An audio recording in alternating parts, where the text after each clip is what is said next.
Friends, welcome back to my channel. நான் உங்கள் சசி. இன்றைக்கி விளாக் பார்த்தீங்கன்னா ஒரு சண்டே விளாக் தான் வந்து பார்க்க போகிறோம். அன்றைக்கி டே வந்து எனக்கு எப்படி போச்சு அப்படிங்கிறத இந்த வீடியோவில் ஷேர் பண்ணியிருக்கேன். சண்டேனாலே பொதுவாக எல்லாருக்கும் ரெஸ்ட்டு தான். ஆனால் பெண்களுக்கு எப்போவுமே ரெஸ்ட் கிடையாது. அதுவும் சண்டே வந்தால் ஏண்டா வருது அப்படிங்கிற மாதிரி இப்போல்லாம் ஆயிடுச்சு. எனக்கு மட்டும் கிடையாது, நிறைய பேருக்கு அப்படி தான் இருக்கும்னு நினைக்கிறேன். யாருக்கெல்லாம் அந்த மாதிரி அப்படிங்கிறத மறக்காமல் கீழே கமெண்ட் பண்ணுங்கள். ஏன்னா சண்டே அன்னைக்கு வந்து எல்லாருமே வீட்டில் இருக்கிறனால நம்மளுக்கு அதிகமான வேலை வந்து இருக்குது. அதை வந்து ஏதாவது ஒன்று குறைக்கலாம் அப்படின்னு பார்த்தா கூட அன்னைக்கு வந்து குறைக்கவே முடிய மாட்டேங்குது. அவ்வளோ வேலை வந்து சண்டே அன்னைக்கு இருக்குது. மற்ற நாள் கூட வந்து காலையில் ஏதோ ஒன்று சமைச்சு போட்டுட்டு மற்ற நேரத்தில் நம்மளோட வேலை ஏதாவது பார்த்துட்டு கொஞ்சம் ஃப்ரீ டைம் நிறைய இருக்கும். ஆனால் சண்டே அன்னைக்கு சுத்தமாக அது முடிய மாட்டேங்குது. லீவு தானே அப்படின்ட்டு பையன் சமைக்கலாம் அப்படின்னு நினச்சோம்னா அன்னைக்கு டே ஃபுல்லாக அப்படியே வளர்ந்துக்கிட்டே போகுது. பாப்பாவுக்கு வந்து பீரியட்ஸ் டயத்தில் பார்த்தீங்கன்னா இந்த மாதிரி உளுந்தங்களி கிண்டி கொடுக்கணும். ஆனால் இப்போல்லாம் பார்த்தீங்கன்னா உளுந்தங்களி உளுந்தங்கஞ்சியாக குடிச்சதுனால களி கிண்டவே முடிய மாட்டேங்குது. அதனால் பாப்பாவுக்கு இந்த தடவை மாவு இருந்தங்காட்டியும் பாப்பாவுக்கு கிண்டி கொடுத்துடலாம் அப்படின்ட்டு அவளுக்கு வந்து கிண்டி கொடுத்தேன். அந்த காலத்துலலாம் பார்த்தீங்கன்னா வெறும் உளுந்தங்களியை மட்டும்தான் சாப்பாடாகவே கொடுப்பாங்க. அதுவும் பெரிய பொண்ணு ஆன வீட்டில் பார்த்தீங்கன்னா ஃபுல்லாகவே அதுதான் வந்து டிஃபன் வந்து கொடுப்பாங்க. மற்றபடி இட்லி தோசை இதெல்லாம் வந்து ரொம்ப கொடுக்க மாட்டாங்க. ஏன்னா எனக்கெல்லாம் அந்த மாதிரி தான் எங்கள் அம்மா வந்து கொடுத்துருக்காங்க. ஆனால் அது பிடிக்காது, இருந்தாலும் வேறு வழி இல்லாமல் அதை வந்து சாப்பிட்ற மாதிரி இருக்கும். அதனாலே என்னமோ நம்மலாம் இப்போ இந்த அளவுக்காவது இருக்கும் அப்படிங்கிற மாதிரி நினச்சிக்க தோணுது. இப்போ உள்ள பசங்க அந்த மாதிரி களியெல்லாம் வந்து விரும்பி சாப்பிட்றதும் கிடையாது. ரொம்ப ரேர் தான். மேக்ஸிமம் ஃபாஸ்ட் ஃபுட் ஐட்டம், அதுலேயும் ரோட் சைடு உள்ள ஸ்நாக்ஸ்னால் ரொம்ப பிடிக்குது. அதுனா மட்டும் எப்படி தான் இந்த பசங்களுக்கு பசி வரும்னே தெரியாது. என்ன தான் வீட்டில் ஹெல்த்தியாக நம்ம செஞ்சு கொடுத்தா கூட அந்த அளவுக்கு விருப்பமாக சாப்பிட்றதே கிடையாது. ஆனால் பாப்பாவை பொறுத்த வரைக்கும் ரொம்ப விரும்பி வந்து இதெல்லாம் கொஞ்சம் கொஞ்சம் சாப்பிட்டுக்குவா. கொஞ்சம் நல்லது அப்படின்னாலே பாப்பாவும் சரி என் பையனும் சரி கொஞ்சம் ஹெல்த்தியாக உள்ளதாக கொஞ்சம் சாப்பிட்டுக்குவாங்க. அதுவே எனக்கு ரொம்ப சந்தோஷமாக இருக்குது. இப்போ உள்ள காலகட்டத்தில் என் பசங்க சாப்பிடுங்கிறது எனக்கு ரொம்ப சந்தோஷம். அவளுக்கு அதை கிண்டி கொடுத்ததுக்கப்புறம் என் ஹஸ்பண்ட் வந்து கால் வந்து வாங்கிட்டு வந்திருந்தாங்க, ஆட்டுக்கால். அதை வந்து சூப்பாக வச்சிடலான்ட்டு அதை தான் வந்து ரெடி பண்ணேன். ஆக்சுவலாக ஆட்டுக்கால் பார்த்தீங்கன்னா கடையிலேயே வாட்டி க்ளீன் பண்ணி கொடுத்துருவாங்க. நம்ம ஒரு தடவை நம்ம கத்தியில் அப்படி வச்சு லைட்டாக சுரண்டினாலே அந்த இதெல்லாம் வந்து க்ளீன் ஆயிரும். அதுக்கப்புறம் சுடுதண்ணியில் போட்டு கழுவிட்டு அதுக்கப்புறம் சூப்பு வந்து வச்சிடலாம். இன்றைக்கி சூப்பு வைக்கிறதுக்கு என் ஹஸ்பண்ட் தான் வந்து வெங்காயம்லாம் கட் பண்ணி கொடுத்தாங்க. அப்புறம் குழம்புக்கு அப்படியே கட் பண்ண சொல்லிவிட்டு நான் வந்து இங்கே சூப்பு ரெடி பண்ணிட்டேன். இந்த சூப்பு பார்த்தீங்கன்னா இதில் வந்து தக்காளி, வெங்காயம், கருவேப்பிலை, மிளகுத்தூள், சீரகத்தூள், சோம்புத்தூள், அதுக்கப்புறம் எல்லாமே போட்டு உப்பு போட்டு தேவையான அளவு தண்ணி ஊற்றி நல்லா ஒரு 10-12 விசில் விட்டு 1/4 மணி நேரம் ஸ்லோவில் வந்து போட்டால் தான் எலும்பு வந்து நல்லா வேகும். அதாவது இந்த கால் வந்து நல்லா வேகும். அதை வச்சு முடிச்சதுக்கப்புறம் இளநீ நேற்று வாங்கினதில் ஒன்று வந்து மிச்சம் இருந்தது. அதை பாப்பா கேட்டிருந்தான்னு சொல்லி இந்த ஓப்பனர் வச்சது, அந்த இளநீ ஓப்பனர் இருக்கு இல்லையா, இது வந்து ஒரு ஜவுளி கடையில் ஃப்ரீயாக வந்து எங்களுக்கு கொடுத்துருந்தாங்க. அதை வச்சு இன்றைக்கி தான் ட்ரை பண்ணி பார்த்தேன். ஆனால் இது வந்து ஃபுல்லாக கொஞ்சம் இளநியாக இல்லாமல் கொஞ்சம் தேங்காய் இருந்தங்காட்டி கொஞ்சம் லேசாக அந்த முனை வந்து வளைஞ்சிருச்சு. ஆனால் நல்லா ஓப்பன் ஆயிடுச்சு. அதை பாப்பாவுக்கு வந்து இளநியை கொடுத்துலான்னு சொல்லி அவளுக்கு வந்து கொடுத்துருந்தேன். இந்த ஓப்பனர் வந்து இப்போ நிறைய மீஷோலெலாம் கிடைக்குது. எனக்கு வந்து ஃப்ரீயாக கிடச்சதுனால அதை வச்சு நானும் ஒவ்வொரு டைம் நினைக்கிறது இதை வச்சு யூஸ் பண்ணி பார்ப்போம் அப்படின்ட்டு. இன்றைக்கி தான் அதுக்கு வாய்ப்பு வந்து கிடச்சிது. இளநீ வந்து எங்கள் வீட்டில் நிறைய இருக்குது. நான் ஏற்கனவே சொல்லியிருந்தேன், பறிக்க தான் இன்னும் ஆள் வரலை. மதியானத்துக்கு பார்த்தீங்கன்னா கொஞ்சமாக எலும்பும் அப்புறம் ஈரல், கிட்னி, செவரட்டி மட்டும் வந்து வாங்கிட்டு வந்திருந்தாங்க.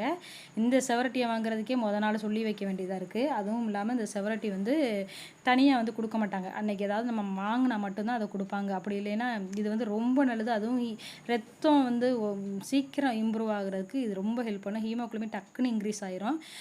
ஏன்னா நிறைய வந்து இப்போ அதாவது வயசானவங்க, குழந்தைங்களுக்கெல்லாம் இது வந்து கொடுக்குறதுக்கு நிறைய பேர் வந்து கேட்டு வராங்க. ரொம்ப நல்லது அப்படிங்கிறதுக்காக. சரி, எங்கள் அத்தைக்கு கொடுத்து பார்க்கலாம் அப்படிங்கிறதுக்காக தான் செவரட்டி வந்து வாங்கியிருந்தோம். அதுக்கப்புறம் கொஞ்சம் ஈரல், எலும்பு மட்டும் வாங்கிட்டு எல்லாமே பார்த்தீங்கன்னா வாங்கியாச்சு. அதை ஃபுல்லாக க்ளீன் பண்ணிவிட்டு ஒரே குழம்பா வந்து வச்சிடலாம் அப்படின்னு நினச்சேன். பாப்பா வந்து மட்டன் வாங்கினா சிக்கன் வாங்கினாலும் பிரியாணி வந்து கேட்பா. ஆனால் பிரியாணி தான் கேட்பாளே ஒழிஞ்சு அதில் உள்ள மட்டன் சிக்கனாக சாப்பிட மாட்டா. குஸ்காவாக வந்து செஞ்சு கேட்டிருந்தா. சரி, அவளுக்காக அதை செஞ்சு கொடுக்கலாம். வீட்டில் இருக்கும்போது சாப்பிட்டா தானே, நம்மளுக்கு எவ்வளோ வேலையாக இருந்தாலும் பசங்க கேட்குறத செஞ்சு கொடுத்தானே ஆகணும் அப்படிங்கிறக்காக அவளுக்கு அதை ரெடி பண்ணலான்னு நினச்சிருக்கேன். நான் சொன்ன இந்த இளநீர் ஓப்பனர் இது தான். இதில் வந்து அப்படியே சும்மா லைட்டாக ப்ரெஸ் பண்ணிவிட்டு 2 சுற்று சுற்றினாலே போதும், நல்லா வந்து ஓப்பன் ஆகிடுது. நல்ல தேங்காவாக இருந்தங்காட்டி கொஞ்சம் வந்து ஓட்ட போடுறதுக்கு சிரமமாக இருந்தது. மற்றபடி கொஞ்சம் இளநியாக இருந்தால் நல்லாயிருக்கும்னு நினைக்கிறேன். அப்புறம் செம்பருத்தி பூ பூத்து இருந்துச்சு, அதை என் ஹஸ்பண்டுக்கு வந்து கொடுக்கலான்னு சொல்லி 2 வந்து பறிச்சுட்டு வந்தேன். க்ளீன் பண்ணிவிட்டு நடுவில் உள்ள இதை வந்து எடுத்து போட்டுட்டு சுற்றி உள்ள இதெல்லாம் மட்டும் வந்து கொடுத்தா ரொம்ப நல்லா, அதுவும் ஹார்ட்டுக்கு ரொம்ப நல்லது. இங்கே வந்து ஆட்டுக்கால் சூப்பு சூப்பராக ரெடி ஆயிடுச்சு. அப்படியே வந்து இட்லியில் ஊற்றி சாப்பிடலாம். ஏன்னா பாப்பாவுக்கு வந்து தனியாக கொடுத்தா சாப்பிட மாட்டேன், நானுமே விரும்ப மாட்டேன்.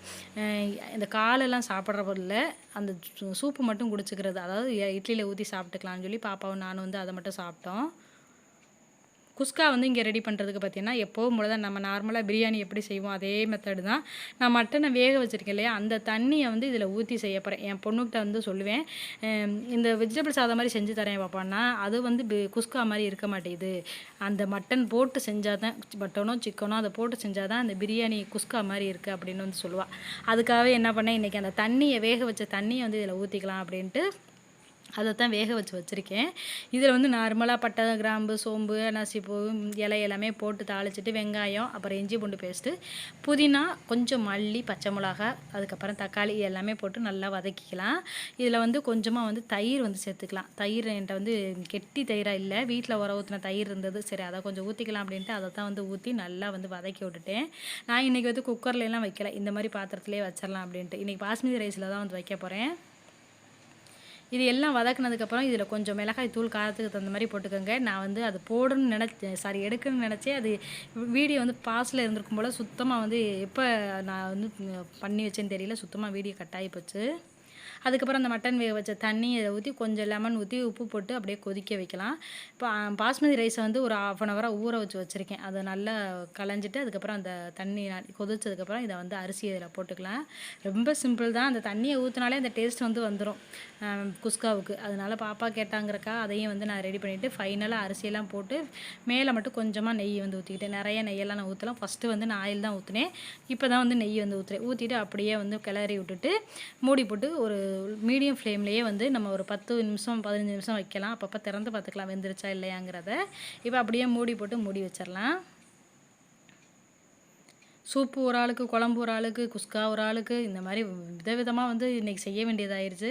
எனக்கே கொஞ்சம் வேலை அதிகமாகச்சு. 2 மணி வரையும் வேலையாக போச்சு. இங்கே பார்த்தீங்கன்னா குஸ்கா சூப்பராக ரெடி ஆயிடுச்சு. ஃபைனலாக கொஞ்சம் மல்லி இலை தூவி இறக்கிட்டேன். இதில் வந்து மேலே வந்து வாழை இலை வந்து போட்டிருந்தேன். அதனால டேஸ்ட் வந்து நல்லாயிருக்கும் அப்படிங்கிறக்காக. சாப்பிட்டு பார்த்தோம், நல்லா தான் இருந்தது.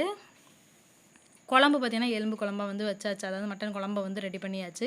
அதுக்கப்புறம் முட்டை வேக வச்சுட்டேன். ஆனியன் ரைத்தா அதுவும் வந்து வச்சாச்சு. ஆனியன் ரைத்தா வந்து குஸ்காவுக்கு நல்லாயிருக்கும் அப்படிங்கிறக்காக அது வந்து வச்சுருந்தேன். அதுக்கப்புறம் ஒயிட் ரைஸ் வந்து வெந்துக்கிட்டு இருக்கு. இங்கே பார்த்திங்கன்னா அந்த குஸ்கா வந்து சூப்பராக ரெடி ஆயிடுச்சு. அப்படியே இலையை போட்டே மூடி வச்சுட்டேன். கிச்சன் ஃபுல்லாக கவுண்டர் டாப்பு எல்லாமே க்ளீன் பண்ணி முடிச்சிட்டேன். பாத்திரம் மட்டும் கிடக்கு, அதை மட்டும் அப்புறமா க்ளீன் பண்ணிக்கலாம் அப்படின்ட்டு.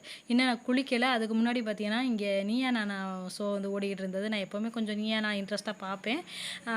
பாப்பா இப்போ படிக்கிறனால இப்போ இதெல்லாம் பார்க்க முடிகிறதில்ல. இன்றைக்கி வந்து டிவி ஓடிக்கிட்டு இருந்தாக்காட்டி இன்றைக்கி வந்து என்ன டாபிக்னு பார்த்தீங்கன்னா, இந்த யூடியூபர்ஸும் அவங்கள ஃபாலோ பண்ணுற வியூவர்ஸும் தான், சப்ஸ்கிரைபர்ஸும் தான் வந்து போட்டிருந்தாங்க. அது ரொம்ப நல்லா இருந்துச்சு. அதையும் வந்து பார்த்துக்கிட்டு இருந்தேன். கொஞ்சம் நேரம் பார்த்து முடிச்சு அதுக்கப்புறம் குளிச்சுட்டு வந்து எல்லாருக்கும் லஞ்செலாம் வச்சு கொடுத்துட்டு நானும் லஞ்ச் வந்து சாப்பிட ஆரம்பித்தேன்.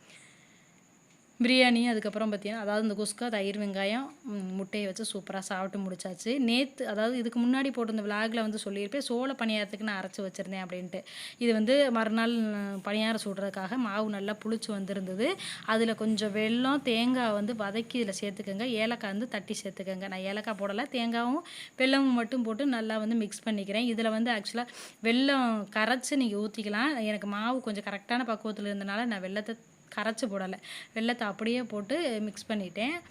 ஏற்கனவே வெல்லம் துருவி வச்சுருந்தனால ரொம்ப ஈஸியாக போச்சு. இதெல்லாம் ரெடி பண்ணிவிட்டு அப்படியே குழிப்பணியார கல்லை காய வச்சு நெய்யோ எண்ணெயோ எது வேணாலும் நீங்கள் ஊற்றிட்டு அப்படியே குழிய வர்ற அளவுக்கு பணியாரத்தை ஃபுல்லாக ஊற்றிக்கலாம். ஈவினிங் போல் தான் இது செய்ய ஆரம்பித்தேன். ஏன்னா காலையிலே செய்யணும்னு நினச்சேன். காலையில் ஆட்டுக்கால் இருந்தனால அதை செய்ய முடியலை.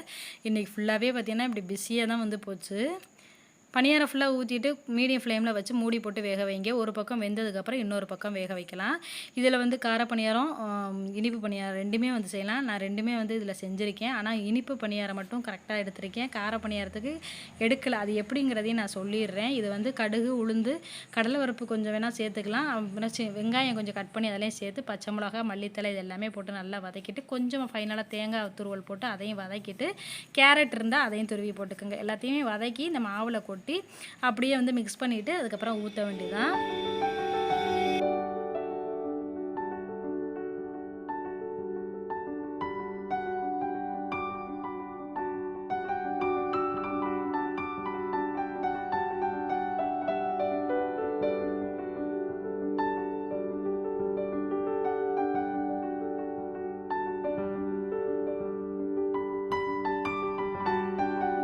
பணியாரம் பார்த்தீங்கன்னா ரொம்ப சூப்பராகவே இருந்துச்சு. சூடாக சாப்பிட்றதுக்கும் அதுக்கும் ரொம்பவே நல்லா இருந்தது. ஆறுனதுக்கப்புறம் கூட ஒரு மாதிரி இருந்த மாதிரி இருந்துச்சு. சூடாக சாப்பிட்றதுக்கு சூப்பராக இருந்தது. சுட்டு முதல்ல பசங்களுக்கெல்லாம் கொடுத்து முடிச்சதுக்கப்புறம் தான் நானே சாப்பிட ஆரம்பித்தேன். என் நாத்தனார் பையனும் வந்ததுனால அவங்களுக்கும் கொடுத்துட்டு அப்படியே சைடில் டீயும் போட்டுட்டு டீயை குடிச்சிட்டு பணியாரமும் வச்சு கொடுத்துட்டேன். இது வந்து மறுநாள் காலையில் வந்து கார பணியாரம் செஞ்சேன். அதை ஃபுல்லாக வீடியோ எடுக்கலை. அதனால் அதையும் பார்த்தீங்கன்னா சூப்பராகவே வந்திருந்தது. அதுக்கு தேங்காய் சட்னி வச்சு சாப்பிடும்போது ரொம்ப நல்லா இருந்தது. பசங்களுக்கு கொடுக்குறதா நெய் விட்டு சாப்பிட்லாம். இந்த சோள பணியார ரெசிபி வந்து இதுக்கு முன்னாடி போட்டிருந்த விலாகில் வந்து கொடுத்துருக்கேன். லிங்க்கு கீழே கொடுக்குறேன், செக் பண்ணி பாருங்கள். இன்றைக்கி டே வந்து எனக்கு இப்படி தான் போச்சு. இன்னொரு விலாகில் நெக்ஸ்ட் வீடியோவில் மீட் பண்ணலாம். அது வரைக்கும் பாய்.